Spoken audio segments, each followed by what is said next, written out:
नमस्कार दर्शक बंधु आज हूँ 26 मार्च 2026 गुरुवार मुझे आपसी देश विदेशर 5टी गुरुत्वपूर्ण खबर को तेज चलते डेरी क्रिकेट संपूर्ण खबर पर नजर पकड़ा जदि आम चैनल की नुआ करके वीडियो देखते तेज चैनल को सब्सक्राइब कर पाखे बेल आइकन बटन को ऑन कर दिंतु यही दमदार वीडियो खूब शीघ्र आपण पाखे पहुंच पार तेज आसन जाना खबर नंबर 1 उपरकू अमेरिका सह हेबनी कौन आलोचना ट्रंप प्रशासन दाबी को प्रत्याख्यान कर ईरान जो कहुई तेहरान और वाशिंगटन मध्य युद्ध विरोधी आलोचना चली पाकिस्तान ने ईरानी राष्ट्रदूत रेजा अमीर मेघनाथ कहते कि अमेरिका ईरान आलोचना हेब नहीं। यह पूर्व अमेरिका राष्ट्रपति डोनाल्ड ट्रंप मध्यप्राच्य युद्ध में विजय दाबी कही ईरान केबे भी परमाणु अस्त्र रखिबा नहीं बोलिकी राजी होईची एवं हर्मुज प्रणाली सहित जड़ित एक गुरुत्वपूर्ण उपहार पठाई। ईरान न्यूज अनुसार पाकिस्तान रे ईरानी राष्ट्रदूत कहते आलोचना समय अमेरिका विश्वासघातकता भाव में आक्रमण कर युद्ध आरंभ होता।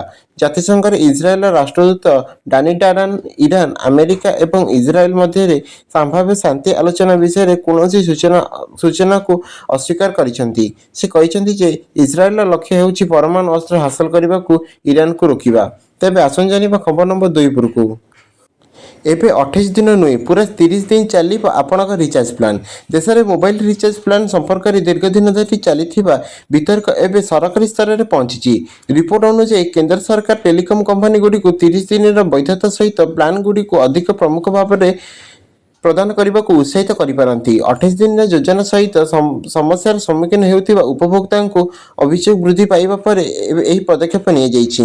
राघव चढ़ा राज्यसभा यह प्रसंग को जोरदार भाव में उठाई से कही जे वर्तमान योजना अनुଯାयी यदि उपभोक्ता मान को प्रदान करा जाउथिबा दैनिक डाटा भत्ता संपूर्ण भाव में व्यवहृत न हुए तेबे दिन शेष यार अवधि शेष हो मतरे जदि जन उपभोक्ता 2 GB डाटा पाती किंतु केवल 1.5 GB डाटा व्यवहार करती तेबे अवशिष्ट डाटा कौन रिफंड किंबा रोल ओवर बिना समाप्त हो जाए। राघव चढ़ा 28 दिनिया रिचार्ज प्लान को संपूर्ण बंद करने को परामर्श देते। से जुक्ति देते जे यह उपभोक्ता मान को वर्ष सारा अधिक थर रिचार्ज करने को बाध्य करे जहाँफल से खर्च वृद्धि पाई थाए। तेज आसु जानिबा खबर नंबर 3 उपरकू 25 दिन नुहे 35 दिन में गैस बुकिंग नहीं कि गुजब उपसागरीय देश मान सहित चली उत्तेजना मध्य देश में एलपीजी जोगाण संपर्क में विभिन्न रिपोर्ट निरंतर प्रकाश पाउछि। मंगलवार विलंबित राति में आलोचना जोर धरी जे गैस सिलिंडर बुकिंग पर नियम पुणी परिवर्तन कराई कहुला डबल सिलिंडर थिबा ग्राहक मैंने केवल 35 दिन मध्य बुकिंग करेंगे। सिंगल सिलिंडर थिबा ग्राहक मैंने 25 दिन मध्य बुकिंग करने को पड़ो। सेहीपरि प्रधानमंत्री उज्ज्वला योजनार हिताधिकारी 45 दिन मध्य बुकिंग करने को पड़ो। यह रिपोर्ट गुड़िक जनसाधारण मध्य द्वंद्व सृष्टि करथिला। सरकार ए समस्त रिपोर्ट उपर स्पष्टीकरण जारी करिसेंती। प्रेस कॉन्फ्रेंस ब्यूरो तार सरकारी सोशल मीडिया प्लेटफॉर्म एक्स रे पोस्ट करिसेंती जे एलपीजी बुकिंग पे नियम रे कोनोसी परिवर्तन होई नै। सरकारकर अनुसार वर्तमान पाए नियम गुड़िक बलवत्तर रहिबो। सहरांचल ग्राहक माने 35 दिन रे व्यवधान रहिबो। यार अर्थ हेउछि सिलिंडर किनिबा परे परवर्ती बुकिंग पे 25 दिन पर ही करि परिबे। सेहीपरि ग्रामांचल यह अवधि 45 दिन स्थिर कर ग्रामांचल संजोगर प्रकार गुरुत्वपूर्ण नुहे 45 दिन नियम समस्त सामान भाव में लागू हो। तेज आसन जानिबा खबर नंबर 4 पूर्व आईपीएल ओहरिले डकेट परवर्ती 2 वर्ष हेबे निलंबित। England opening batter Ben Duckett आगामी आईपीएल ओहरी जाइछंती। गत मिनी नीलाम रे द्वितीय कैपिटाल 2 कोटी टंका मूल्य किनिथिला। मात्र निज देश पक्षर अंतर्जातीय क्रिकेट प्रति अधिक जत्नवान हेबाक लक्ष्य रखी से आईपीएल ओहरी जीवक निष्पत्ति नैछंती। फलस्वरूप से आगामी 2 वर्ष पर्यंत आईपीएल खेली परिबे नाही।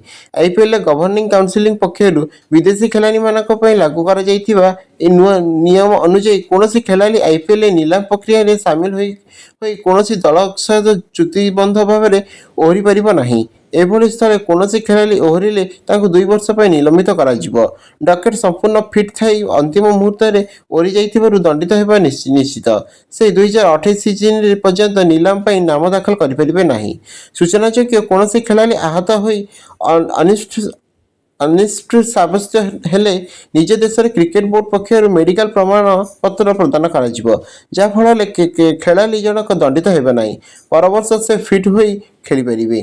तेज आसुन जानिबा खबर नंबर 5 उपरकू ଯୁଦ୍ଧକୁ ନେଇକି ସାରା ବିଶ୍ୱ ଚିନ୍ତିତ ଥିବାବେଳେ ଭାରତରେ ଆସିଲେ ଗୁଡ୍ ନ୍ୟୁଜ୍। ମଧ୍ୟପ୍ରାଚ୍ୟରେ ବଢ଼ୁଥିବା ଉତ୍ତେଜନା ଯୋଗୁଁ ସୃଷ୍ଟି ହୋଇଥିବା ଶକ୍ତି ସଙ୍କଟ ବିଶ୍ୱବ୍ୟାପୀ ହଇଚଇ ସୃଷ୍ଟି କରିଛି।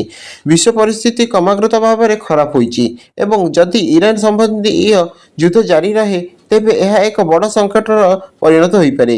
ପଶ୍ଚିମ ଏସିଆରେ ଉତ୍ତେଜନାର ପ୍ରଭାବ ପଡ଼ୋଶୀ ଦେଶଗୁଡ଼ିକ ଉପରେ ମଧ୍ୟ ସ୍ପଷ୍ଟ ଭାବରେ ପ୍ରଭାବ ପକାଇଛି।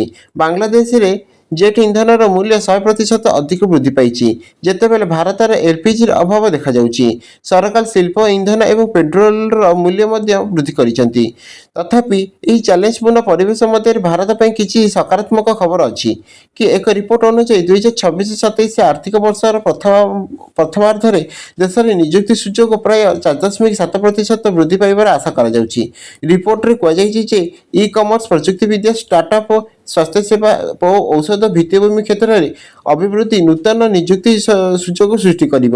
ରିପୋର୍ଟ ଅନୁଯାୟୀ ବଡ଼ କମ୍ପାନୀଗୁଡ଼ିକ ମଧ୍ୟରେ ଉନ୍ନତ ନିଯୁକ୍ତି ଧାରା ସର୍ବାଧିକ ସ୍ପଷ୍ଟ ଭାବରେ ଦେଖାଯାଉଛି, ଯେଉଁଠାରେ 74% କମ୍ପାନୀ ବିସ୍ତାର ସୂଚାଉଛନ୍ତି। ମଧ୍ୟମ ଆକାରର କମ୍ପାନୀଗୁଡ଼ିକ ପାଇଁ ଏହି ସଂଖ୍ୟା 57% ଏବଂ ଛୋଟ ବ୍ୟବସାୟ ପାଇଁ 38%, ଯାହା ସୂଚିତ କରେ ଯେ ବଡ଼ କମ୍ପାନୀଗୁଡ଼ିକ ନିଯୁକ୍ତି ଅଭିବୃଦ୍ଧିରେ ଗୁରୁତ୍ୱପୂର୍ଣ୍ଣ ଭୂମିକା ଗ୍ରହଣ କରୁଛନ୍ତି। ତେବେ ଏସବୁ ଖବର ଆପଣମାନଙ୍କୁ କେମିତି ଲାଗିଲା ନିଶ୍ଚିତ କମେଣ୍ଟ ବକ୍ସ ମାଧ୍ୟମରେ ଜଣାଇବେ। ଭିଡ଼ିଓଟି ଭଲ ଲାଗୁଥିଲେ ଲାଇକ୍ କରିକି ସାଙ୍ଗମାନଙ୍କୁ ସେୟାର କରିବା ପାଇଁ ଜମାରୁ ଭୁଲିବେନି। ଧନ୍ୟବାଦ।